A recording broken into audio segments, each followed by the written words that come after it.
This is episode 2, entitled Rest and Play, Rituals, Board Games, and the All-Time Best PC Games. Oh my gosh, so good. This game is so cool.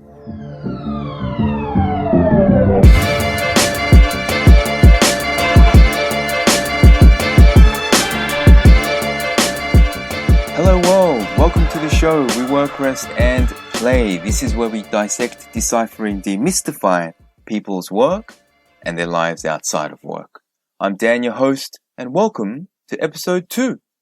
Now, life isn't just about work, nor should it be, and so we move on to rest and play, where we explore how we can recharge and have a bit of fun in spite of the daily hustle and bustle of our lives. And so we continue to chat with Dennis, and after having dissected his work life in the previous episode, we shall now find out what a risk advisor in the banking world gets up to for rest and play.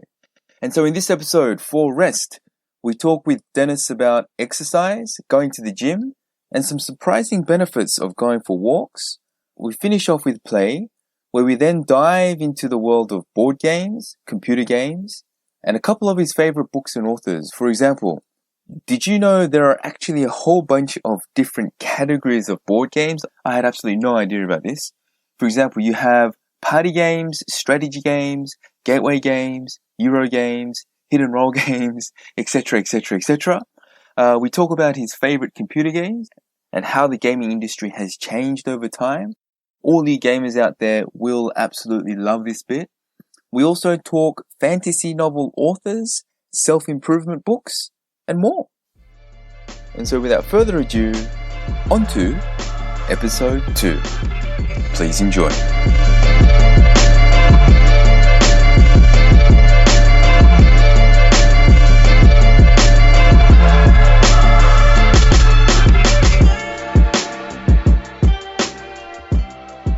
This podcast is about work, rest, and play. It's not just work, so we'll move on. So the next bit is we'll have a rest on rest, and then we'll go to play.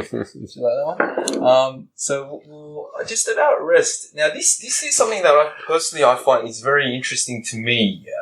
So a bit of a selfish question here, but for some reason this fascinates me when it comes to what other people do in this area. And let's sleep.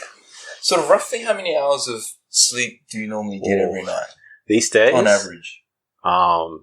7 to 8, I'd say, every night on average. 7 to 8? Yeah. Just put my lapel mic back on. Yeah. I feel like it's slowly reducing as I get older. Yeah? Yeah. 7 to 8? So when you say as you get older, say about 5 years ago, how much were you sleeping? Maybe 8 to 9. 7 to 8. Sure. That's really good, actually, 7 to 8. Does that change during the weekends? No. So my work it used to when my work was more taxing and I worked longer hours. Mm-hmm. And I'd be incrementally more sleep deprived over the course of the week. And then come weekend, I would make it all up. But I don't have to do that anymore. So 7 to 8 hours. That's really good. I think that's the medically recommended. Yep. I try to do everything that's recommended. That's fantastic, mate. Jeez, I strive for that, but I really do. I'm not very disciplined in that area. But okay, so with the rest topic, is there any sort of specific daily or relatively regular ritual or routine that you stick with in your day-to-day? So I make sure I get try and make sure I get exercise. Mm-hmm. So I consider that rest sort of for my mind. When you say exercise, morning, night? So I'm not a morning person, so I scheduled exercise after work. So usually I run home every day. How long are you running for? 15 minutes, call it. Okay. I know they recommend 20 minutes of exercise a day, 15 close enough. Yeah. So I try to run home every day after work. Luckily I live close-ish to work. I try to hit the gym 3 times a week. Mm-hmm. And I've 2 different personal trainers, one for the weekend and one for the weekday. Wow. Good for you. Why 2? Why not just stick to the one? Well, one of the ones, the one I started with is next to my house, and he's very good, so I don't want to give him up, but I needed to join a gym apart from that place, which was just a personal training place, didn't have a gym. And when I joined the gym, I wanted a personal trainer there as well, so I just ended up having two. So when you say gym, what are you doing? Are you on the treadmill? Are you doing weights? So the gym I do, so one of my personal trainers does weight training for upper body strength. Yep. Strength training is quite important for like bone density and all that stuff. Right. Muscle mass. The other one does a lot of core work and helps fix my back pains, that sort of thing. Oh, so you have back pains. Is that muscular or skeletal? Muscular, mostly. And what is that from? Do you know what that's from? I think just bad posture, how I grew up, the sort of sports I played maybe didn't help. Right. And so when I finally got older, things started breaking down because my posture wasn't that good and all that. Right, yeah, no, because the reason I ask is back problems are very common as we get older. So, do you find the core work is reducing the back pain? Does it help? Yep. So it's not just core work. He's, I think what he says is he tries to assess everyone individually on what's happening with their body that causes the back pain. Right. And depending on what's happening with your body, it might be more core work, might be more stretching, it might be more just learning how to use the right muscles or how to do the things you do every day, but engage the right muscle groups. Very interesting. So gym 3 times a week, run home every day. So you got a pretty awesome exercise routine there, I think. I try to do what's recommended. Wow. Wow. Is there, so obviously you got a pretty specific, regular exercise routine. Is there anything outside of that you would consider a ritual that you would live by, or you sort of don't like not doing? I also go on walks with my wife, but that I don't really consider that really exercise. Given I've already run and gone to the gym, it's much more strenuous. But that is also very important for the rest part of your brain. Right. So are you guys walking in the evenings or in the evenings usually, and not long walks, call it half an hour to 45 minutes. That's a pretty long walk in my books. So when you guys are walking, are you guys talking to each other, or is it more like will you guys make an effort to just remain quiet and?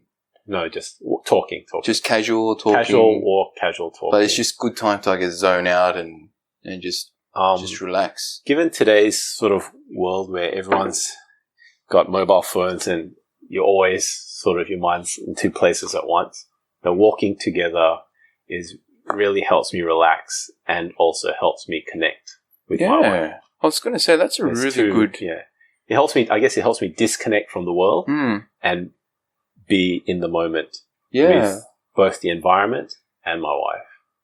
That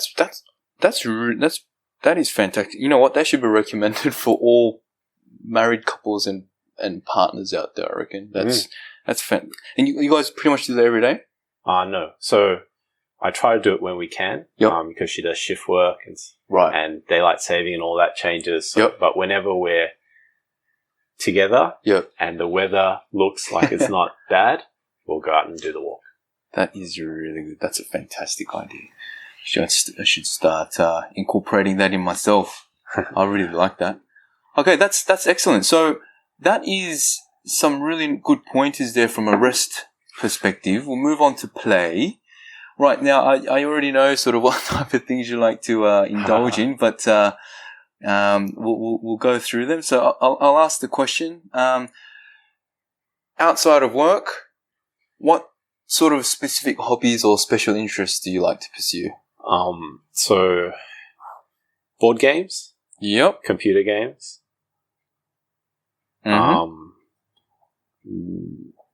That's probably the most interesting things to me. When you're playing board games, is it mostly just with the wife or family or friends or by yourself? Or? All three. Wife, friends and family. Right. To play with. And the thing I find what I like about it is the challenge. And also on top of that, the interaction between people I find very interesting because it shows you what some people are like underneath the veneer of, the facade that everyone has, what is important to them, what drives them to do things within board games. That's interesting, yeah, because I know I've played a couple of those with you guys before, and it is quite interesting. For the sake of the listeners out there, sort of what are some board games that you really would highly recommend for those who sound, oh, that sounds interesting, I'd like to give one a shot. Is there any you recommend? So keep in mind there are lots of different board games, lots of different computer games, and depending on who you are, you might like different sort of computer games. Sure. And you might like different sorts of board games. Okay, so there are some very popular ones. Right. So One Night Ultimate Werewolf. Say that again? One Night, so single night. One night? Ultimate Werewolf. Ultimate Werewolf. Yeah, so that's a very simple board game. That's almost like a party game. Right. Which can be played with anywhere between 4 to 8 players. Yep. And the games last for 5 minutes, call it. And so it's a very simple way to enter the whole board game genre. Yeah, so that's one I would recommend if you like the social interaction party games. The other one I'd recommend if you like the challenge sort of games and negotiation is Settlers of Catan. Settlers of Catan. Yeah. So that's more in-depth. The games take, 1.5 hours. Something like that. But how do you spell Catan? C-A-T-A-N. C-A-T-A-N. I will put these in the show notes on the website, guys, so you can look back at that. But Settlers of Catan. Yep. Right. So those are, let's say, pretty simple games. Yeah. What are you actually doing in Settlers of Catan? What is it, like a strategy thing? Yeah. So Settlers of Catan is the theme is, the story is, you guys have reached this island called Catan, and whoever builds the most on it develops their economy the fastest. Once they hit a certain point, becomes the winner. Oh, okay. So you just build roads and you build settlements, and the more settlements you build, the more resources you can gain from that to build more. Right. Etc. Etc. Interesting. The interesting part about that game is no one by themselves has enough resources to build, and they have to negotiate with other people to trade resources. So it forms alliances and that sorts of things. Right. And because you can't win by yourself. Right. So, yeah, it's very interesting to see how people align themselves and what they're willing to promise and then go back on. Yeah, no, I know you love these strategy / I call it trickery sometimes because seriously, sometimes I just my brain hurts when I try to play these things with these guys because, there's obviously so much strategy going on, and for me, rest means not using my brain. So, but no, obviously you like that type of thing, and no, I really like the fact that you're knocking two birds with one stone. You're getting mentally stimulated, but at the same time, you've got that social interaction piece, which is very important. What's a game that you're enjoying right now? Right now, we like playing Machikoro. How do you spell that? Machikoro. Machikoro. That sounds Japanese. Well, it's a Japanese word, I think. But it's English game. Oh, okay. English is in Western, not right. English is from England. Oh, right. But it's just a simple game. It's super simple. You roll some dice. If it comes up the number which you've bought, then it pays you money, and you can buy some more numbers, and so on and so on. Okay. Yeah. And who are you playing that with these days? So with my wife, with my closest group of board game friends. Right. Yeah. Okay. Very cool. So board games, and you mentioned there were a lot of genres. So there's the strategy type, like your Settlers of Catan. There's your what type of game would you say the One Night Ultimate Werewolf? So One Night Ultimate Werewolf is borderline party game. Okay. Yep. So you might have heard of a game like Mafia. People play. Right. It's very similar to that. except streamlined. Right. So by party game, you mean just a whole bunch of people. The game is more based on talking to each other, rather than anything else. So lots of people, it all based around talking to each other.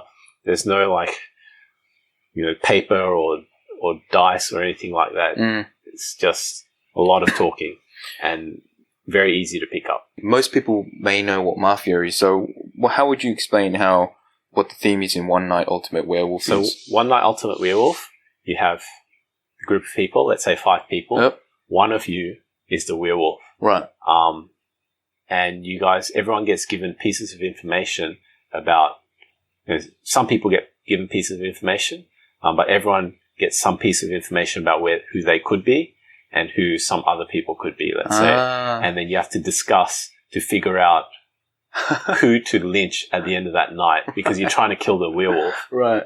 If you're not the werewolf. Right. But if you're the werewolf, you're trying to get someone else killed. But you need consensus for the town to wake up and say, that guy's going to go there to get executed. Wow. And so the person who gets pointed at gets executed with the most votes. If they turn over their card and they're a werewolf, then the villagers have won. They've killed the werewolf. Right, right. But if they've killed the villager, then the werewolf's won. Because he survived the night. So is it just after one kill the game's over, or is it okay? So it's not till the last person standing or anything. That's one lynch, and then that's it. That's it. So it's like a streamlined version of the Mafia game, which was multiple rounds. Right. Yeah. Because I guess with Mafia it's a similar concept, but it's more until a certain number of people are left. Yeah. And then right. they win. Yeah. So it's like, is it Mafia versus? So how does that work again? I can't even remember anymore. I think it was just Mafia versus normal people. Yeah, normal people. Right, right. It's either one side or the other wins. Very cool. So three games mentioned there. One Night Ultimate Werewolf. So party game, Settlers, is what they call. I don't even know what genre that falls in, but it's a very introductory game. Right. Okay. They call it a gateway game sometimes, where people start on that game before they move into the whole board game genre. And then there are Euro games, which are typically games where you don't have much conflict with each other. Right. But it's all about optimizing your resources and resource allocation to build to get to whatever the fastest, the objective of the game, whatever it is. And that's more a collaborative thing rather than a competitive so it's thing? individual competitive, but you don't actually butt heads with each other that much. So it's just you're doing your own thing, trying to do that. Yeah, to fastest. Who gets it fastest. And that's EURO? Yep. EURO. Euro games. Which Settlers is sort of close-ish to that. Right. And then there are like what they call hidden role games. Where you have everyone's trying to do something, but then not all of you on the same side, but you don't know who's on the other side. Isn't that like the party game type of thing? So it's not really. So that party game is a little bit hidden role, but not. It's more party game than a hidden role game. Right. So hidden role game. My favorite is Battlestar Galactica board game. Battlestar Galactica. Yep. Right. Yeah, where you're all trying to run from the evil robots that are trying to kill you. And you have to manage your ship and all these crises happen. You have to work together to deal with it. But not all of you are human. Like one of you is an evil robot. Right. And that sort of a game. That's more hidden role, I guess. So hidden role, Euro games, party games. And there's heaps more in between. Right, right. But I think that's a pretty awesome introduction to that type of genre. So, yeah, if you haven't considered board games, it sounds really interesting. Actually, I'll list those and maybe a few more suggestions that Dennis gives me later, and I'll put them on the website. All right, computer games. Computer games. Computer games. What are you talking about here? I used to be in computer games a lot more. Right. As I've gotten older, I've sort of become less and less interested. Or the games have got to meet a higher benchmark for me to spend my time on them, given that I've got less and less time. Right. But really, any computer game that involves strategy, I like. So you can see the common theme. Right. My board games require strategy to be interesting. My work requires some sort of challenge, analytical challenge to be interesting and engaging for me, and so does my computer games. Yeah. What are some 2 or 3 computer games that you would say your favorite, or some that you really enjoyed? Not necessarily favorite, but like, man, I really like that game. Like, are there any that sort of jump out and say, yeah, I really like that one? Planescape Torment. Planescape Torment. Yeah, Planescape Torment. It's this game was probably in the 90s. Right. Man, fantastic game. Yeah? You never see the like of it again, I reckon. Back when graphics wasn't the key. Right. Back when all they had was text and some pictures. This game wasn't made by producers wanting to make money. This game was made by, I think, quite a number of authors working together. Wow. And then finally it was made into a game, and the storyline, wow. It's fantastic. It's just really convoluted, I'm guessing? Really complex storyline, and you'd have twists in it better than any twist you'd see in a movie. Really? Yeah. And Planescape, is that Plane? Yeah, plane, and then Scape, SCAPE, and then Torment. Yep. Wow. Is that still around? Can you still play that? I'm sure you could still play it, but you probably have to get some sort of engine that can run in that. That sounds really interesting, actually. Like, imagine, you have a single author making something like Game of Thrones. Right. Now imagine 3 authors working together to create something. Wow. So 3 times the amount of thought that's gone into the plot twists and how things turn out. Wow. It's just wow. I'd argue that may turn some people off because it's too complicated, no? So it's not like so not everyone will get it. Right. Which will turn some people off. But I find that when I watch movies, I like some movies, some people don't like some movies I like. And I realize that people like movies for different things. I like the plot aspect of a movie quite a lot. So I find it rare that I like a movie which has bad plot. Right. So in this case, it's giving me what I want, the plot. But if you're not after a good plot, then, that's not the game for you. Gotcha. What's another game that really springs out and say, yeah, that was an awesome game? Oh, man. Because I know, the reason I ask is computer games is getting increasingly popular in this day and age, so I'm sure there's a lot of people out there who are keen to... So actually, most of the games I'm thinking about now are all very old. which says to me, which is fine, which actually comes to one of the things which I think about is games today are so different from games a decade or 2 decades ago, because back then, I know they say gamers used to play games. Yes. Now everyone plays games. Right. And everyone's a gamer now, but some people think, no, I'm a gamer. These guys are just casual gamers. They're different. All that stuff, right? I'm not going to go into that, but they make games. Political, yeah. They make games for casual gamers. And when I say casual gamers, I don't want to say it demeaningly, but it's just people who just want to pick up a game, not really get into it, but just want to spend time, pass the time, and then go back to whatever they want to do. Whether they pick it up for 2 minutes at the bus stop or whatever it is, so that they can unwind or do something that keeps them from boredom. Now, lots of those games out there, none of those games interest me. So the games which I like are the long-term, challenging, in-depth games. Right. So give me another example. For those who want to go out and explore, they've got Planescape Torment. Star Control 2.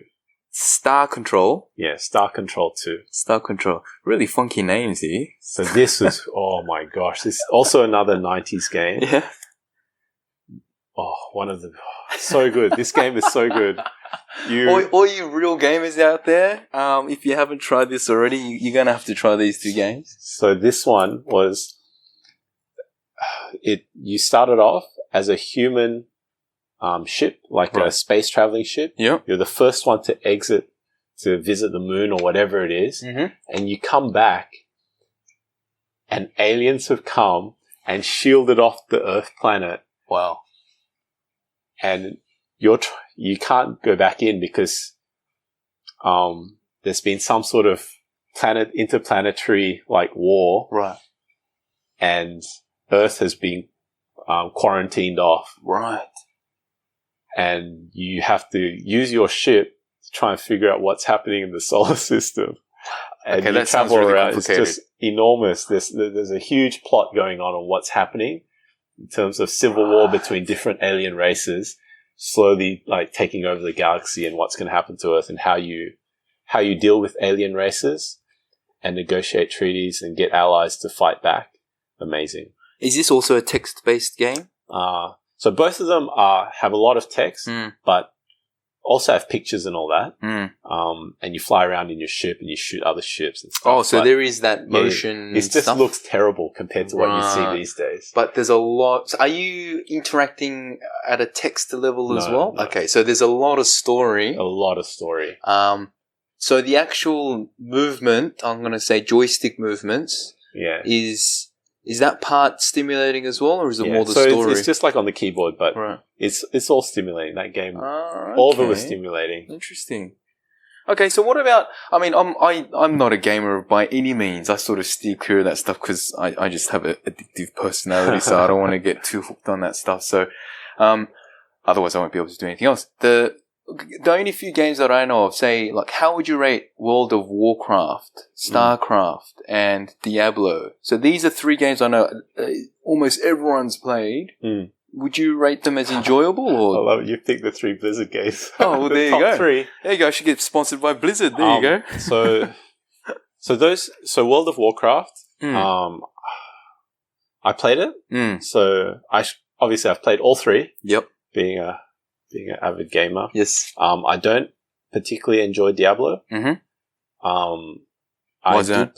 So Diablo I found a little not challenging for me. Okay, yeah. So to me Diablo was the sort of beginning for what I saw as the point and click games. Sure. Where there was no real good plot and there was no real challenge, but it appealed to people who like clicking on things and just like getting in that game, killing monsters. Yep. And in my head, it's the click, positive reinforcement, dopamine hit. Right. Hit, positive. And you get that with Angry Birds. You get that with Clash of Clans. You get that with a lot of games now where they make it so that it targets the addictive personality and hits you with as much dopamine as it can and tries to reinforce it with variable dopamine hits. So here's something that's relatively easy to achieve. You've achieved it, you get that satisfaction. And the key thing, you don't know what you're going to get. Right. So you like pulling down the pokies,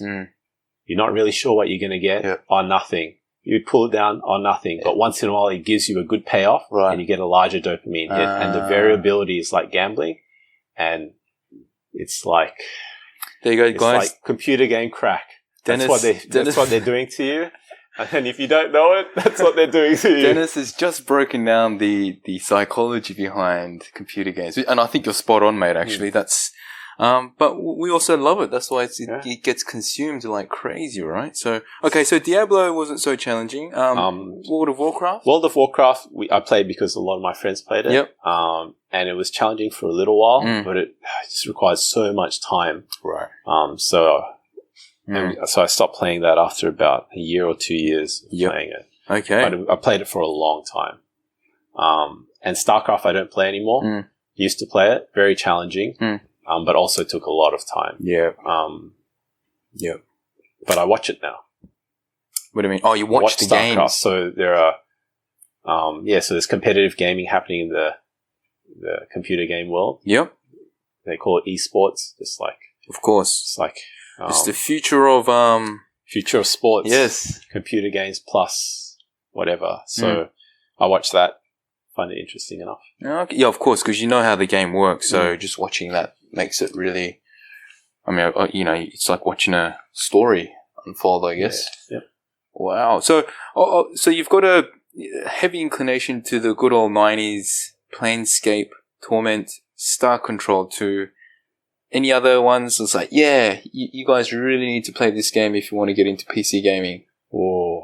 Is there any that sort of jumps out at you? Fallout, okay. Yeah. So Fallout, the whole series. Not the new ones. Not the new ones. Not the new ones. The old ones. The old ones. Yeah, so the old ones. If you look up Fallout, there's Fallout, the new ones, Anything in the 2000s plus, not those. Okay, so how do you distinguish? Are they two different franchises with the same name, or is it the same franchise?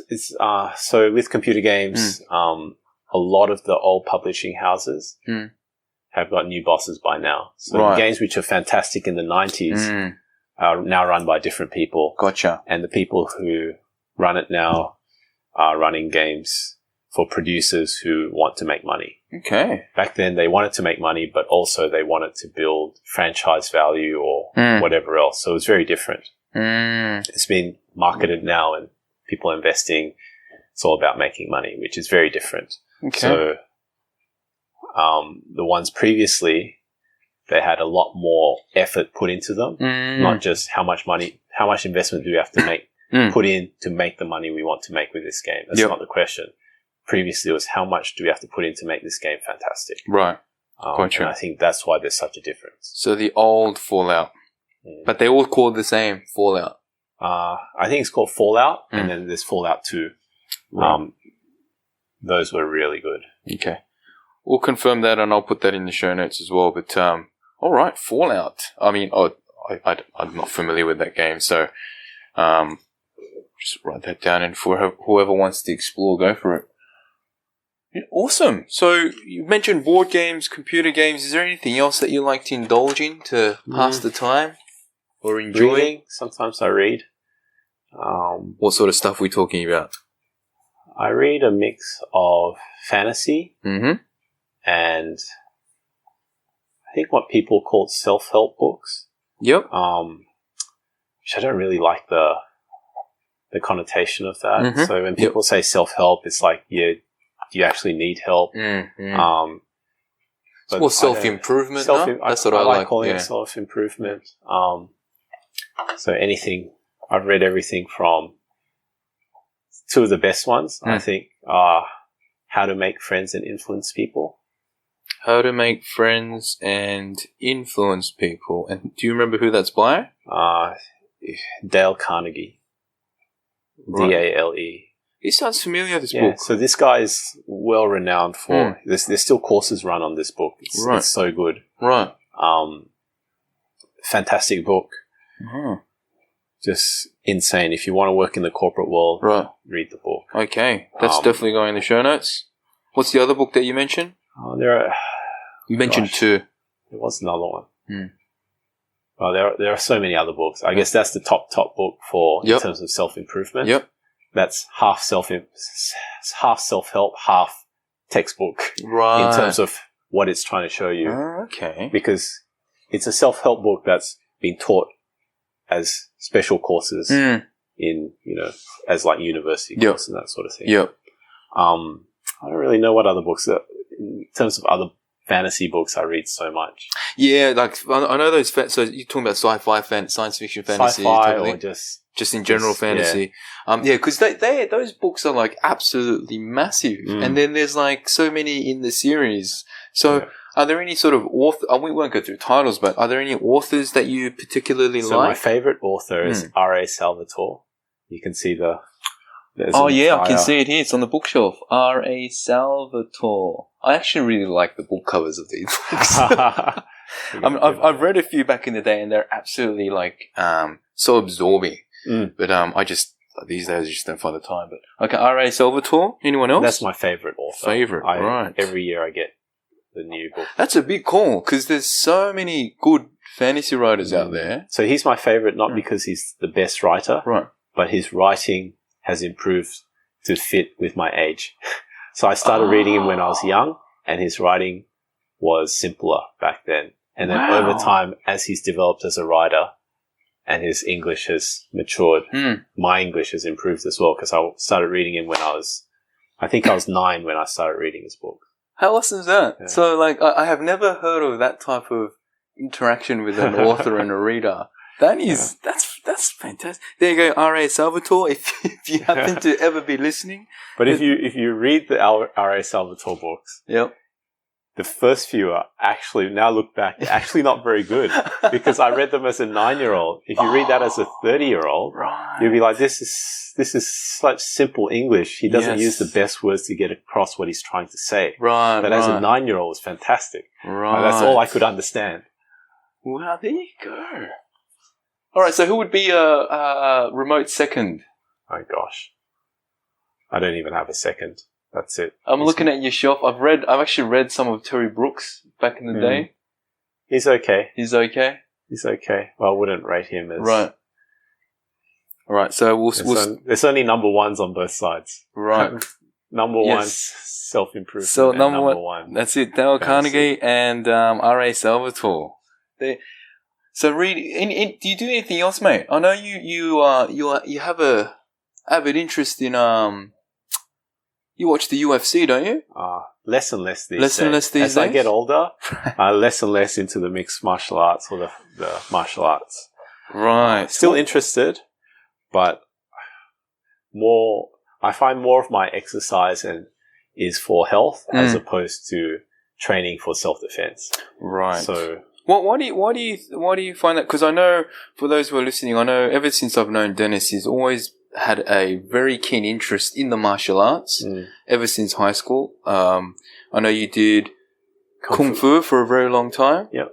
And then, you were just always very interested in that type of thing. You were a keen fan of UFC. I don't really watch it that much, but I would hear him talk to our other friends about that type of thing. Why do you find that sort of interest waning? I think I'm getting more mellow as I get older. Right. And the prospect of an altercation where I'm required to use my physical, martial ability to deal with it is just so low now that I'm thinking, this is not actually a useful skill. That, and when I was younger, I was a teenager with a lot of testosterone and angst. So put it this way, man. Those days are over. I still wouldn't mess with you, mate. I still would, mate. Seriously, So I'm mellowed out, and as I mellow, the whole fighting thing is not as important to me. Well, we can all argue that's probably a good thing for most of everyone, us. Yeah. Everyone should move out of their teenage phase. It's not a good phase.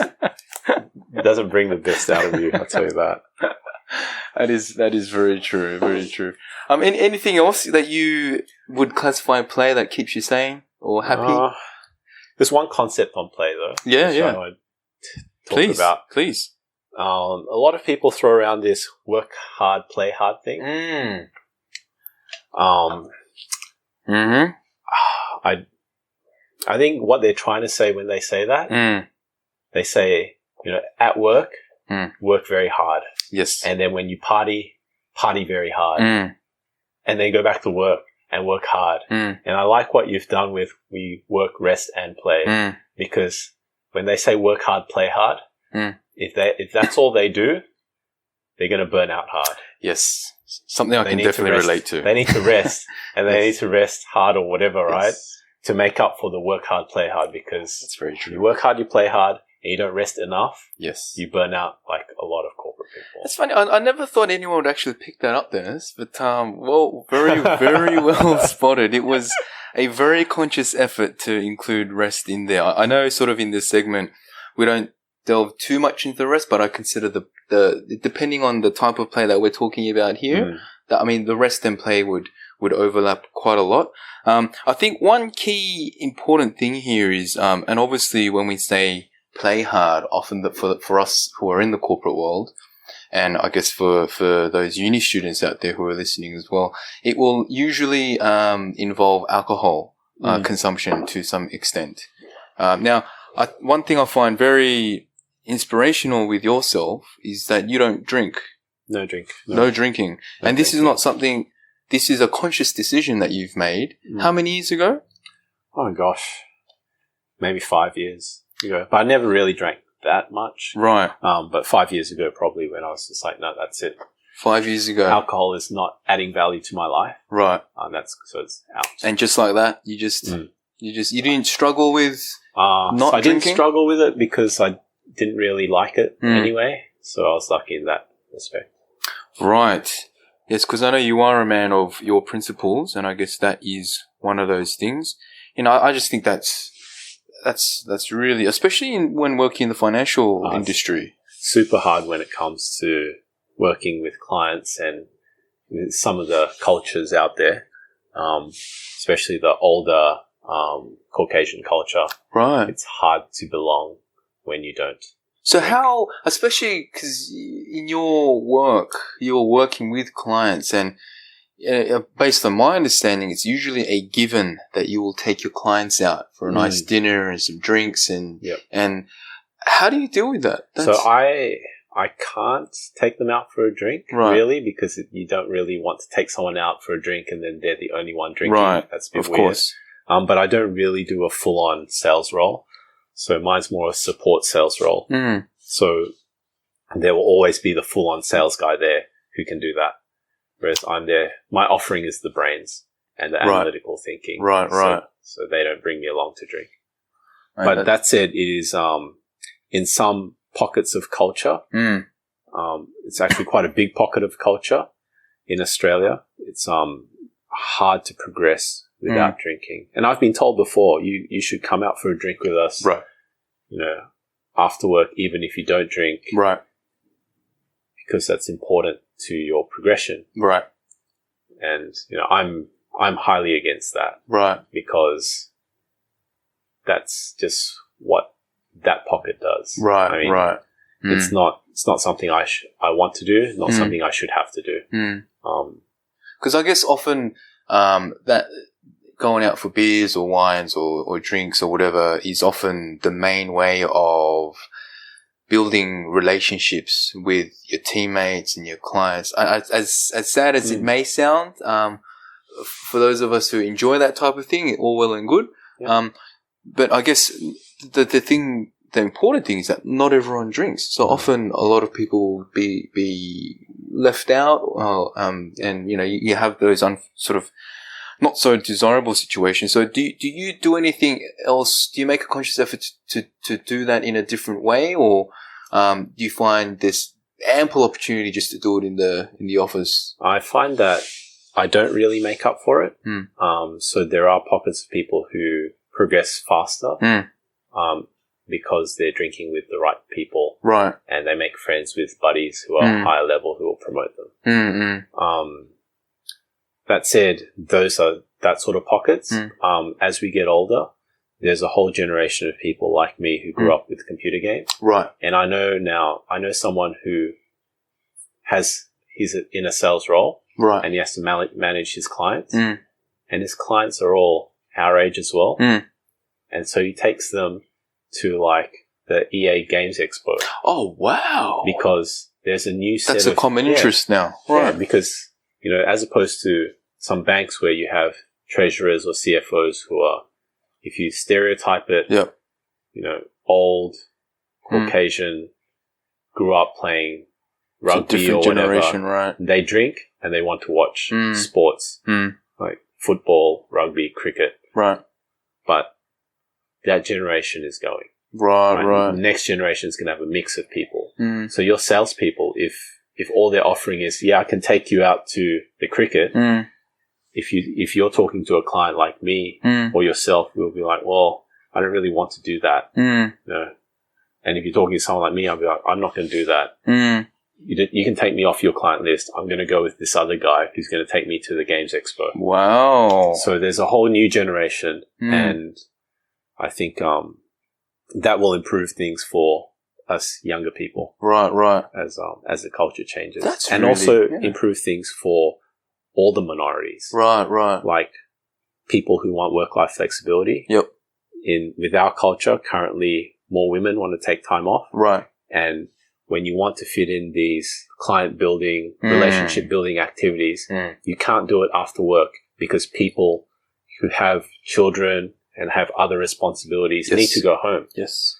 So at the moment, we're excluding all that. Right. Excluding all those people, excluding people like myself. But over time, I hope that will change. I'm pretty sure it will.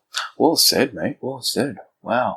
I mean, I have to admit, I'm probably one of those that enjoys the odd beer or three, and that sort of culture. But I can definitely see there's a gap, and I really don't like seeing that gap, because for me, one of the main reasons I enjoy that type of thing is because, like you, with what you've said, that interaction part is just so. I guess that's the reason why we're doing it. But when you see people who are not invited or don't want to come because they don't feel comfortable, that they're not drinking with everyone else, it's really sad. I think people struggle to understand that. And I think if you placed yourself in their position, imagine you were normally you and you're like, okay, everyone at work now has changed and you are now the minority, right? The majority goes, why don't you come out and do what the majority of us do all the time? And so they're like, well, we're not comfortable doing that. And then we're like, well, it's your choice. You don't want to do it. That's fine. You just won't get to connect and relationship manage with, connect with the right people. It's harder for your career. And I guess they have to deal with that. But that's the sort of thing that's happening to them at the moment.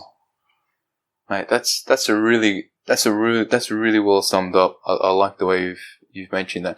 And like you said, it's really inspirational how you will stay strong. You'll maintain your individuality. You'll do what you're comfortable with. You won't be forced into doing something you don't want to do. Whether or not that has any relevance to your career, you've got your own principles and what you're comfortable with. But having said that, there's other ways, and you can find other people who have common interests, and there's plenty of ways that you can fill that gap. So it's definitely impacted my career. Right. Oh, all right. Okay. Definitely. But I mean, I can't say you're doing too badly. I mean, associate director but it's the same. Is pretty up my there. My boss is the same. He doesn't drink. Right. Oh, okay. Even better. Yeah, that works well for you. And and I often joke with him. I said if he'd started drinking when he was younger, he would be CEO by now, right? Because he's so good at his job. Wow. He can do such great work. Wow. He's such a good person. Wow. But he doesn't drink. Wow. So he doesn't connect at the right levels to get the promotion. Right. But it's okay. Like, life is not fair. That's a small thing to be dealt a bad hand on. Right. This is great. Our podcast is getting controversial as well. I love it. This is great. Awesome stuff then. I love this just straight up stuff. This is great. All right. So, you mentioned mentor. I was wanting to ask if you mentioned mentor earlier on in the conversation. I was wanting to ask if there was anyone who you would consider to be a significant inspiration to you in your life thus far. It sounded like there was. You mentioned the word mentor. Yeah. Is there a person or some people you would consider in that light? So I've always struggled to find a single mentor. Right. I found it's just general common understanding in the whole corporate world that having a mentor is good. Someone who you can look up to, who has done well and who can guide you when you have problems. Rather than you just trying to solve it yourself or calling your peers who are on your level with the same problems but haven't gone through it before. I have not been I've never had a mentor at work, an official mentor, but I've looked to people as role models before. And I actually struggled when I was younger to find role models who I aspired to. So I sat down when I was high school or whatever, and I thought, sometimes you get things happen to you or you come up against problems and you think, what should I do? Right. And it'd be easier if there was someone you could think about, just like in that Jane Austen's book club, whatever, they go, what would Jane do or something? What would my role model do? But I've never really had a single role model. Right. So I've had aspects. So the best I could come up with was aspects of people which I admire. Right. And so I look at some people at work and there are aspects of them which I admire, which I think, oh, that's really good. And then I try to learn that. But I guess I still don't really have a mentor, which is. No, I can. It's good to have a mentor. They definitely, yeah. That's something I'm hearing a lot more of these days myself as well, and I'm sort of in the same situation. I don't really have a specific mentor per se, and I think I do something very similar to what you do, where I appreciate aspects of certain people and try to learn that and make that my own. So, So I guess if there's no, I guess, direct contact, so a person that you have direct contact with that you wouldn't really call a mentor, is there someone just like in general, like that who you would sort of look at? Could it be a celebrity or anyone sort of think, yeah, that I really am inspired by what that person is an inspiration to me, or not really? It's just doesn't have to be. No one comes to mind. Yep. Has anyone considered coming to you to be their mentor? I guess you being more senior in your role now. At work, I did this mentor thing where I was a mentor to a person with a disability. Oh, right. For a while. Yep. So that was good. Good experience. Learned a lot about how to be a mentor. Right. And how the mentor-mentee relationship works and all that. Right. Actually, I heard an interesting thing of late where someone said mentoring and coaching are two very different things. Oh, yes, totally different. How would you explain that? So the mentor-mentee relationship is more, I feel, I don't really know coaching that much. Right. I haven't been trained in that. Yep. But coaching, I imagine you mean life coaching and whatever else coaching. But the mentor-mentee thing is quite, when I did it, was quite like defined. Like as in you are mentor for this reason, and then you sit down and then you upfront discuss what you're trying to get, what they're trying to get from you, what you want from them in terms of time, in terms of expertise, in terms of, outcome or whatever else. So you might say, look, in this mentor-mentee relationship, I expect you to put in the effort to come meet me because I'm the mentor and you should be appreciative of what I'm offering you for my time. I'm willing to give you an hour a week. But because I'm doing that, you make sure that you come and don't, bail on the last minute and that sort of thing. So you set everything up front and said, I'll be willing to help with this, this, and this, with your resume, with this, giving you thoughts. But in turn, I expect, etc. They say the mentor-mentee thing is ideally should be a two-way thing, or it's not just the mentee gaining something out of it. For you, I would personally sort of probably find that to be a harder sell for the mentor as to what's the mentor going to get out of this. Did you find you got anything out of it? What I got out of it was learning how to be a better mentor. Right. So they give you some training, and then experience as well helps. Right. So that in the future, if I have to mentor someone, I'll be better at it. Right. And also they teach you all the best practice, what you should and shouldn't do, right, etc. Right. Which I found very, very useful. Okay. But also a lot of people just like helping other people. Yes. Like all the studies show the people who are happiest are the people who help other people.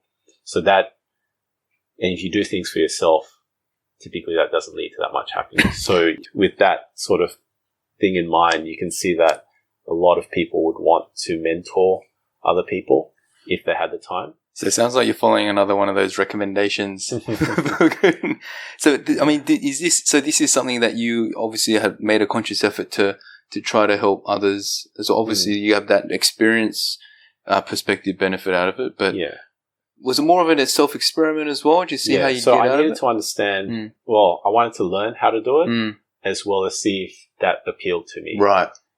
Because if you're going to do something for others, I think it works best if you have an interest in that area, of course. plus you have empathy for the people in that area. Right. I think I found where I would like to do more work. Okay. And that's for children who are underprivileged. Right. That's where I have the most sympathy. Right. Yeah. Okay.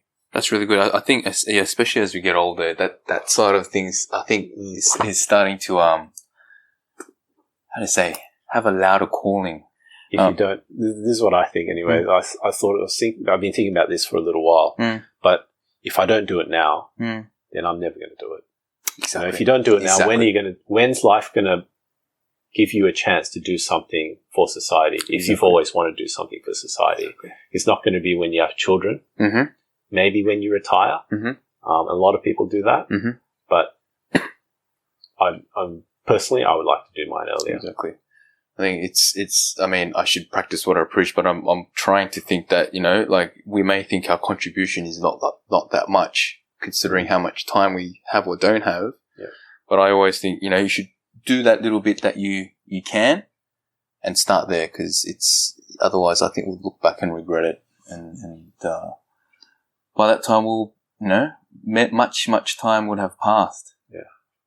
Is there anything, is that something you've started to look into more in terms of, are you looking at charities and things like that? Or at the moment, that's something you're sort of thinking about and trying to decide what to do next?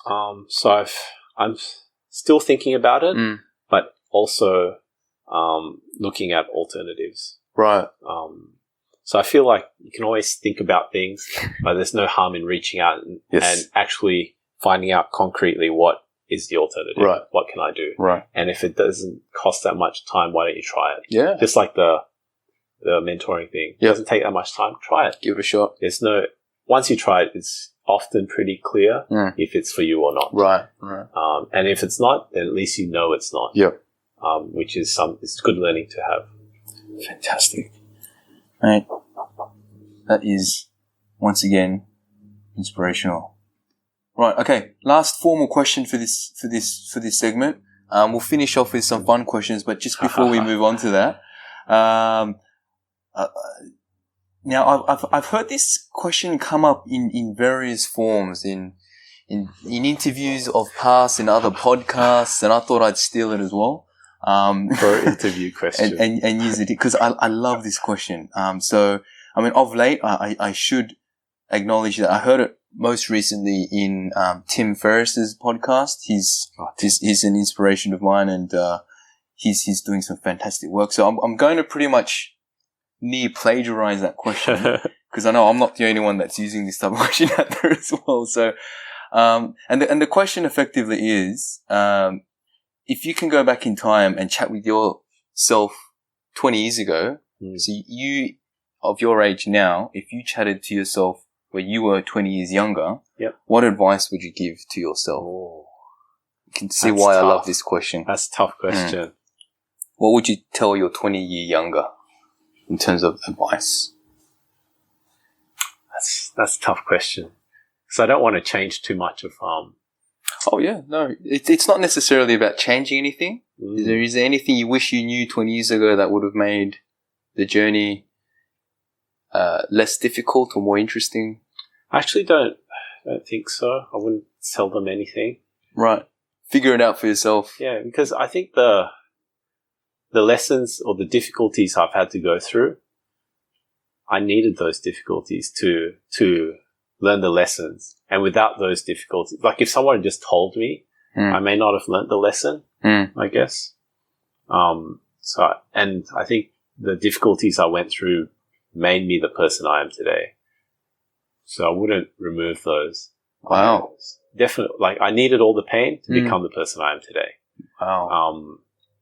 Right. So I guess that's sort of the advice that you would give yourself 20 years ago. Then I guess you'd say, whatever hardship you have coming your way, it's all part of the process, or something like that. Worded much better. Not even like that. Not even. You wouldn't even say anything. I wouldn't even say anything because that would disturb. That would mess it up. I felt when I was younger, I needed to process everything at the pace I needed to, and interesting. I'm not wise enough at the moment to be able to give them info which they could take and learn the lesson. I would, because. Man, when I was 16, it was hard to communicate to me. I think that's all Confucius would not have gone through. Mate, that is a very honest answer. I really like that. I've never actually heard it answered like that either. That's really cool. Mate, Dennis, thanks so much for spending, oh my God, this is like spent so much longer than I had expected, but I think that's a good thing because just the conversation was just flowing like, it was just so interesting. The funny thing is, it's uncovered more questions that I want to ask, but I think I'll need to park that for next time. We may need to do a part 2, actually. but sometime down in the not too distant future. But before we close it off, just to on a lighter note, I like to do the good old fast questions in 60 seconds. I'm just going to shoot random questions at you, just for fun, and I want you to respond just with the first thing that comes to mind. There's no right or wrong. It's just spontaneous, and maybe we can just have a bit of a laugh. And what I'm going to do is I'm going to put my just for dramatic effect. It was a struggle finding this, actually. I was trying to find on YouTube just the ticking sound. Oh, what? Oh my God. And it took forever, but I utilized all my searching skills, and I finally found one not too long ago, actually.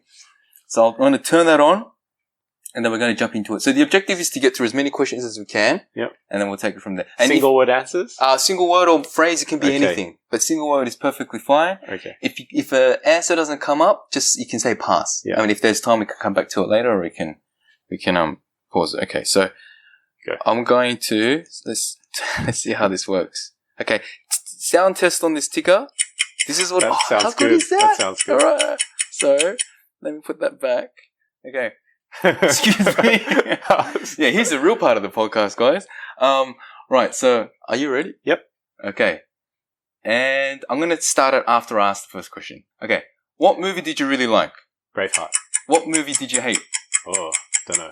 What song do you really like? November Rain. What song do you hate? Oh, don't know. If you could meet anyone in person, dead or alive, who would it be? Dolph Lundgren. Which celebrity do you find super hot? Oh, Kate Beckinsale. Dang, what do you love about this world? My wife. Oh, what do you hate in this world? Oh, some people at work. Usually the first thing you do in the morning is? Get out of bed. Usually the last thing you do at night? Watch StarCraft. Food you really love? Oh, meat. Food you hate? Pass.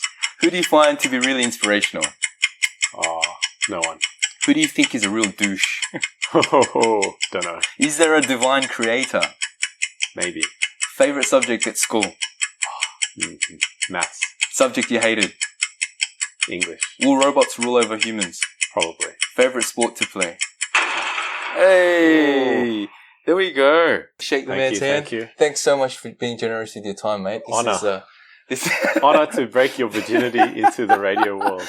Guys, this is something I've been procrastinating on forever, and it's been very gracious of Dennis to offer his time. We'll close it there, and I look forward to part 2, mate. Very good. Thank you very much. Thank you.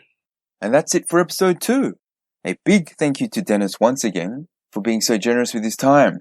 We'll be introducing a new guest in the next episode, and to give you a clue on what it's about, our next guest saves lives for a living, literally.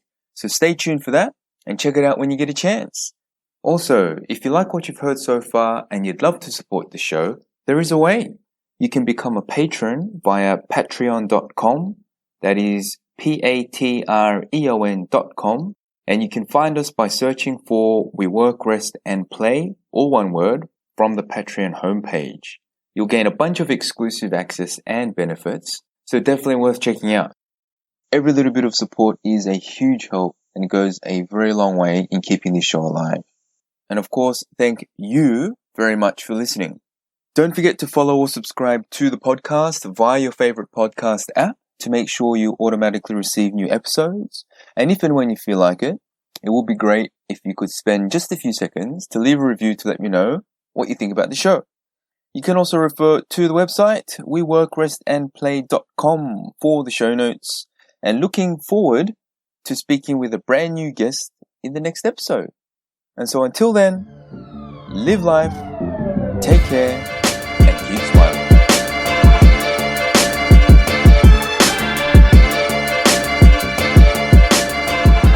The intro and outro music is an extract from the track entitled Falling Down by the artist named Ryan Little, and is used in accordance with the Creative Commons Attribution License.